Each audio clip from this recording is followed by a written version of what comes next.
Actual తప్పు. ఎందుకంటే అక్కడ ఏదైతే ఒక ఆమరణ నిరాహార దీక్ష చేస్తూ ఉన్నారో, ఆయన జిల్లా కార్యవర్గ సభ్యులుగా పనిచేస్తూ ఉన్నారు ప్రస్తుతానికి. అదేవిధంగా వెనుకబడినటువంటి బీసీలకు సంబంధించి ఒక నాయకుడైన, అదేవిధంగా వారి కుటుంబ సభ్యులందరూ కూడా వారి తండ్రి గారు ఇండిపెండెంట్ ఎంపీటీసీగా, ఒకప్పుడు తెలుగుదేశం మ్యాండేట్ ఇవ్వనప్పుడు కూడా ఇండిపెండెంట్ ఎంపీటీసీగా గెలిచి, ఆ తదుపరి తెలుగుదేశం నుంచి సుమారుగా 30 సంవత్సరాలు వారి తండ్రి గారు కానీ, వారి సోదరుడు కానీ, ఈయన కానీ పనిచేసినటువంటి వ్యక్తులు. వారి సోదరుడు ఏఎంసీ వైస్ చైర్మన్గా తెలుగుదేశం పార్టీలో చేసి ఉన్నారు.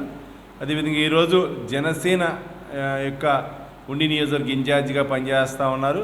అదేవిధంగా ఏదైతే శ్రీనివాస్ గారు కానీ, అక్కడ ఆమరణ నిరాహార దీక్ష చేస్తున్నటువంటి హరినాయుడు గారు కానీ, వీరందరూ కూడా తెలుగుదేశం పార్టీకి సానుభూతి పరులు. ముఖ్యంగా వారికి ఏదైతే నాయకుడు సంబంధించి 3 పర్యాయములు ఏదైతే సీట్ ఇచ్చామని చెప్పి తెలిసిన తర్వాత, ఇప్పుడు వచ్చినటువంటి సామాజిక మాధ్యమాల్లో వచ్చినటువంటి దానికోసం వారు నిరసన కార్యక్రమం చేస్తూ ఉన్నారు.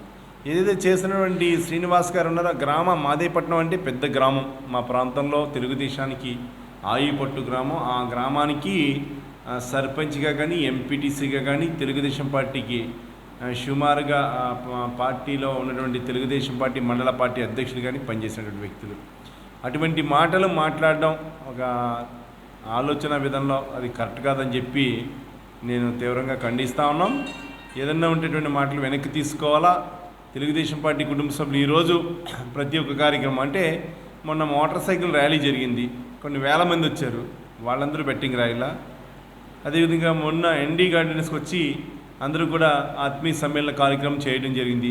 అందులో పాల్గొన్నటువంటి వారు కూడా అటువంటి వారైనా? అవి కాదు. ఎప్పుడు కూడా తెలుగుదేశం పార్టీ అంటే ఎప్పుడు కూడా కార్యకర్త ఎప్పుడు కూడా గ్రౌండ్ లెవెల్లో కష్టపడి పనిచేసేటువంటి వ్యక్తులు. వారికి గౌరవిస్తే ఆ గౌరవాన్ని మనం ఇంకా ఎదురుకి తీసుకెళ్ళి తెలుగుదేశం పార్టీ బలోపేతానికి ఉపయోగపడే వ్యక్తులు. కాబట్టి ఇటువంటి విషయాల్ని మనం మాట్లాడడం కరెక్ట్ కాదని చెప్పి నేను తెలియజేసుకుంటా ఉన్నాం.